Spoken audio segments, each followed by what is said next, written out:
Hello friends, I am doctor Pankaj Saxena. ये जो हमारी सी लैंग्वेज की सीरीज़ चल रही थी उसमें हमारा ये 7th चैप्टर होगा। इस सीरीज़ में 7th चैप्टर में हम प्रोग्राम्स देखेंगे, जैसा कि हमारे पिछले चैप्टर में भी जो चैप्टर 6 था उसमें हमारे प्रोग्राम्स चल रहे थे। तो इसमें फर्स्ट प्रोग्राम देखते हैं। प्रोग्राम को की जो फाइल होती है वो कैसे ओपन करते हैं या कैसे क्लोज करते हैं या किसी भी प्रोग्राम को कैसे रन करते हैं, ये मैंने आपको पिछले प्रोग्राम में बता रखा है। तो इसमें हम अपने प्रोग्राम को ओपन करते हैं। देखिए, ये मेन्यू से आप इस तरीके से ओपन कर सकते हैं। प्रोग्राम का नाम आपके लिए आपको जो भी सुटेबल लगे आप वो अपने अकॉर्डिंग डाल सकते हैं। जैसे देखिए, ये एक हमारा प्रोग्राम है, तो इस प्रोग्राम को मैं आपको रन करके दिखाता हूं। जैसे देखिए, ये हमारा प्रोग्राम है कि ये अभी सिंपल प्रोग्राम चल रहे हैं। जैसे कि फॉर एग्जांपल ये सिंपल एक 5 सब्जेक्ट्स हैं किसी भी स्टूडेंट के। अब हमें इसका सम निकालना है और सम निकालने के बाद हमें इसकी परसेंटेज को निकालना है। तो देखो, अब इसको हम कैसे निकालेंगे। हमने इसको सम किया, रन किया और मार्क्स ऑफ 5 सब्जेक्ट हमने इसमें एंटर करने।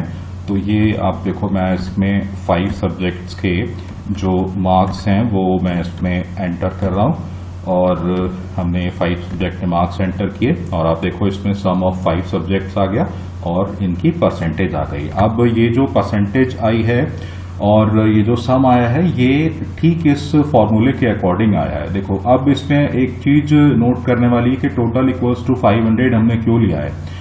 जब भी हम परसेंटेज निकालते हैं तो परसेंटेज निकालने के लिए हमें उस चीज से डिवाइड करना होता है जो कि हमारी टोटल होती है। मीन्स जैसे मान लो हमने यहाँ पे 5 सब्जेक्ट लिए हैं, S1, S2, S3, S4 और S5।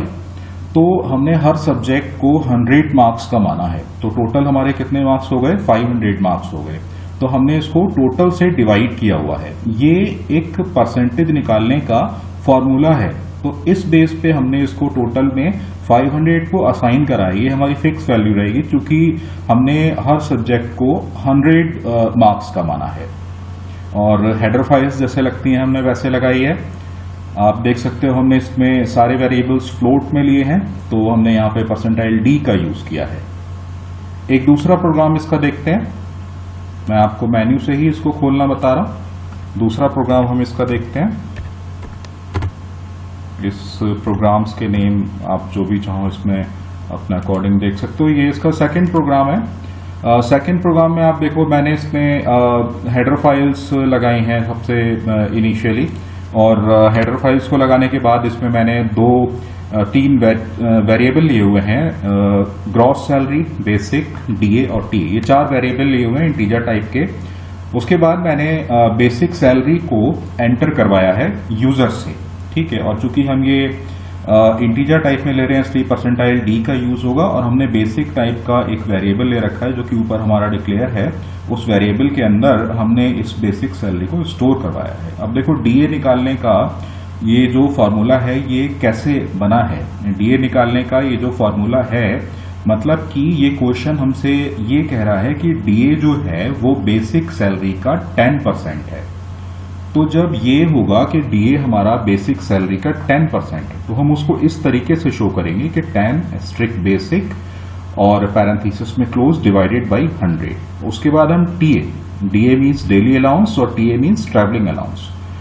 टीए में हम ये बोल रहे हैं कि जो हमारा टीए है वो बेसिक सैलरी का 12% है, ठीक है। तो उसको हम इस तरीके से निकालेंगे। अब जो ग्रॉस सैलरी होती है वो किस किस सैलरी से मिलके बनी होती है? पहला बेसिक सैलरी, दूसरा डीए और तीसरा टी। तो अब हमारे पास बेसिक सैलरी आ गई, डीए आ गया, टीए आ गया। तो इन तीनों को हमें ऐड कर देना है। ऐड करने के बाद हमने ग्रॉस सैलरी नाम का जो हमने ऊपर वेरिएबल डिक्लेयर करा हुआ है उसमें हमने इसको असाइन कर दिया और हमने प्रिंटएफ के थ्रू इसकी वैल्यू को प्रिंट करवा लिया। और प्रिंट करवाने के बाद हमने इसमें सिंपली गेट सीएच लगाया है। इस प्रोग्राम को हम रन करके देखते हैं। कंट्रोल F9 से हमने रन करा। एंटर बेसिक सैलरी, जैसे फॉर एग्जांपल हमने ये बेसिक सैलरी दी, तो आप देख रहे हो इसकी जो ग्रॉस सैलरी है वो इसकी शो हो रही है, ठीक है। नेक्स्ट हम इसका नेक्स्ट प्रोग्राम देखते हैं। देखो, अब अगर हमें फॉर एग्जाम्पल हमें अगर इसको कीबोर्ड के थ्रू खोलना है तो हम फंक्शन वाला बटन, अगर आप लैपटॉप की जो कीबोर्ड है अगर आप वो यूज़ कर रहे हो, फंक्शन वाला बटन, और हम इसको F3 दबाएंगे। नेक्स्ट हमने अपना प्रोग्राम ओपन किया, ये हमारा नेक्स्ट प्रोग्राम ओपन हुआ है, थर्ड प्रोग्राम हमारा ये ओपन हुआ है। इसमें आप देखो हमें जो निकालना है वो एरिया निकालना है। तो एरिया का जो फार्मूला होगा वो हमारा लेंथ इनटू ब्रेड्थ होगा, ठीक है। ये किसका एरिया निकलता है इस फार्मूले से? रेक्टेंगल का। तो हमने इनिशियली इसमें 3 वेरिएबल ले लिए, लेंथ, ब्रेड्थ और एरिया। तो हम यूजर से कौन कौन सी चीजें मांगेंगे? सबसे पहले हम उससे लेंथ मांगेंगे और सेकेंडली हम उससे ब्रेड्थ मांगेंगे।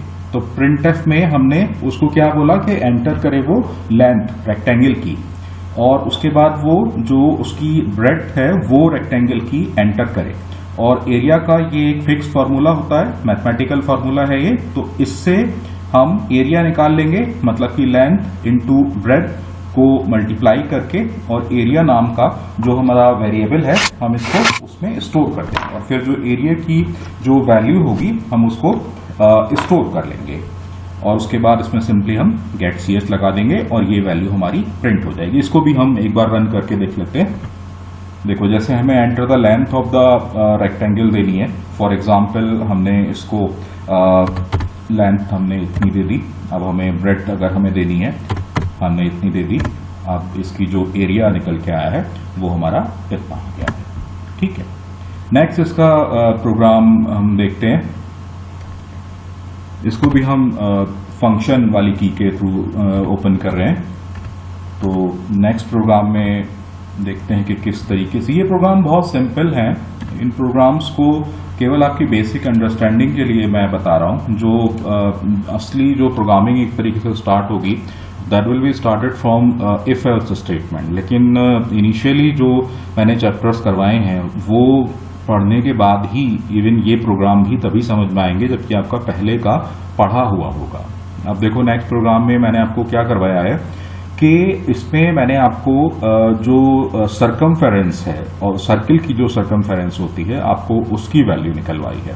तो सर्किल की जो सरकमफेरेंस होती है वो होती है हमारा मैथमेटिकल फार्मूला है उसका। तो जो उसका मैथमेटिकल फार्मूला है वो हमारा होता है 2πr, ठीक है। तो पाई की वैल्यू क्या होती है हमारी? पाई की वैल्यू हमेशा एक फिक्स वैल्यू होती है जो कि हमारी होती है 3.14। इसीलिए हमने पाई की वैल्यू को ऊपर डिक्लेयर कर दिया है। क्योंकि इसमें पॉइंट लगा हुआ है तो ये फ्लोट टाइप वैल्यू हुई, तो हमने इसको ऊपर डिक्लेयर कर दिया है। अब जो भी हमें फ्लोट टाइप वेरिएबल लेने थे उनको हमने ऊपर डिक्लेयर कर दिया है, या जो भी हमें इंट वेरिएबल लेना था उसको हमने डिक्लेयर कर दिया है। अब सरकमफेरेंस निकालने के लिए अगर इसका फार्मूला 2πr है तो सिंपल सी बात है कि पाई की वैल्यू हमें मालूम है, तो हमें केवल यूजर से r की जो वैल्यू है उसको एंटर करवाना होगा।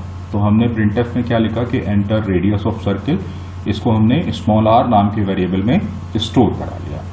तो इससे हमारा जो एरिया था, सबसे पहले हमने इसका एरिया निकाल लिया। एरिया हो गया हमारा πr²। अगर हमें एरिया और सरकमफेरेंस दोनों निकालने हैं, ये तब के लिए है।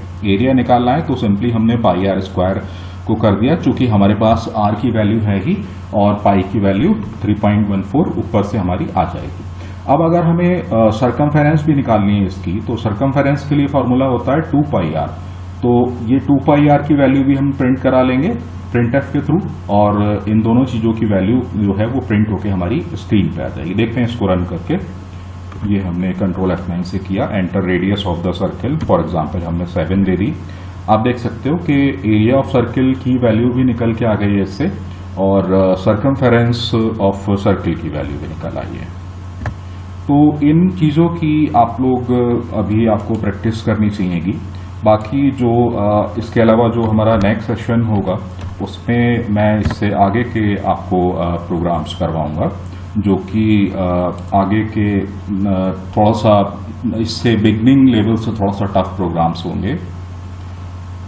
वीडियो को देखने के लिए thank you so much. Okay.